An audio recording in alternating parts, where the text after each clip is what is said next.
Good afternoon guys. Ngayong hapon tayo ay magagawa uli ng ensaladang pako. So ngayon yung ano natin na ensalada natin usual yung ating harvest na pako. Binabad natin kanina sa tubig. Pako, kamatis, sibuyas. Tapos kumuha tayo ng ilang piraso kamyas, isasama natin ito, hihiwain natin na maliliit. Tapos, niready ko na rin yung ating vinaigrette na tinatawag o yung ating pinaka sauce, ang palasa. Bali, ano to, yung normal lang ginagamit natin, suka, asukal, paminta, konting asin, tapos yung chili powder. Yung Thai chili powder, yung may flavor, nilagyan natin ito, tapos konting paminta, ayan siya. So ito ang gagamitin natin pinaka pampalasa rito sa ating pako.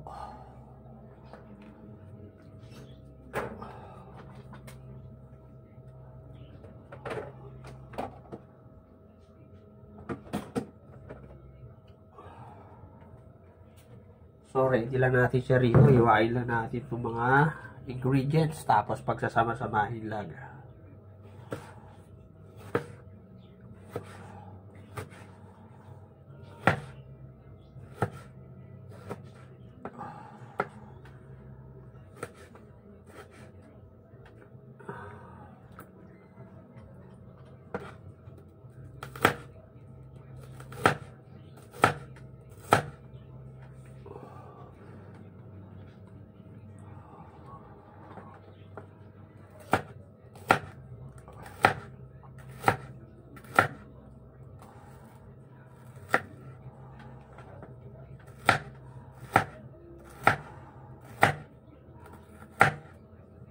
So, pagsasama-samahin lang naman natin ito. Ano natin yung mga hiniwa natin.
Tapos itong mga pako, putul-putulin lang natin guys.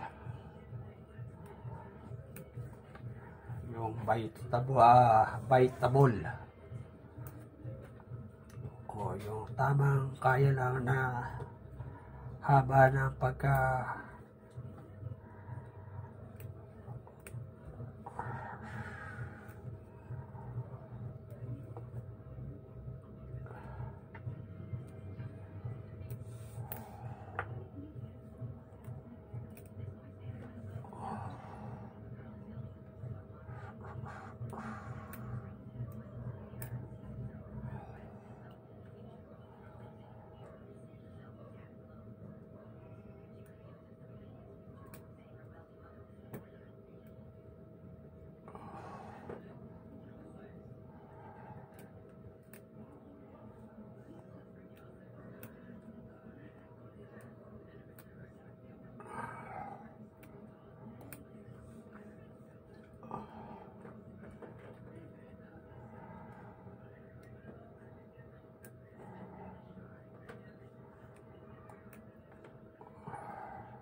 So, tamang-tama itong ano natin na insaladang pako.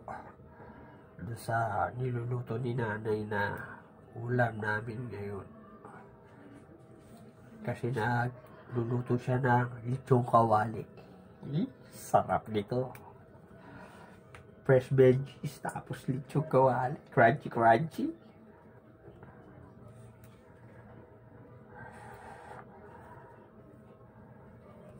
So, ayan lang.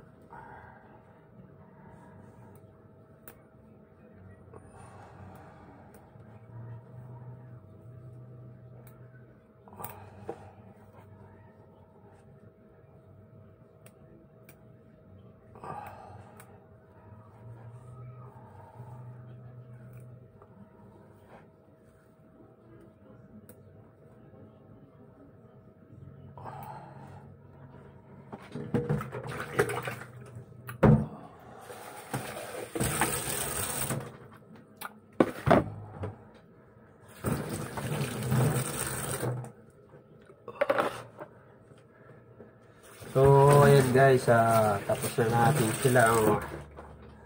Yan yung mga ingredients natin. So, ugasan na lang natin ulit.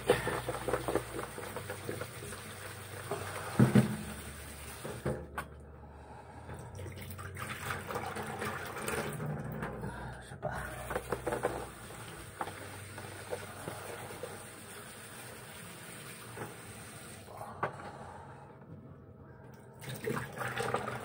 Hindi ko na binlunch yung ano natin, yung pako, dahil fresh naman siya.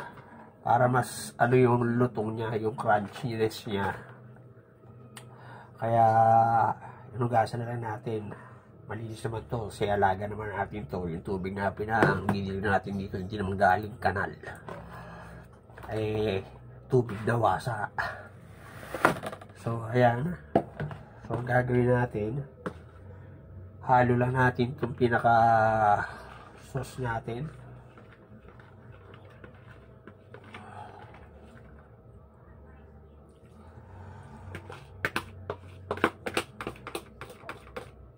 So guys, isang mabilisang halo lang. So ayan, kikita nyo naman, fresh na fresh. So, tikman na natin kung crunchy ba.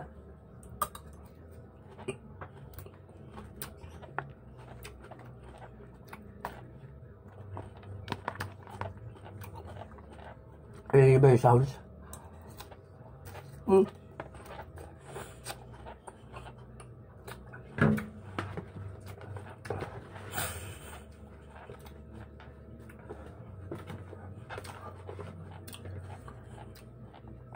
Ayan guys, sana nagustuhan nyo yung video natin. Kaya ulit dito sa ating ensaladang pako.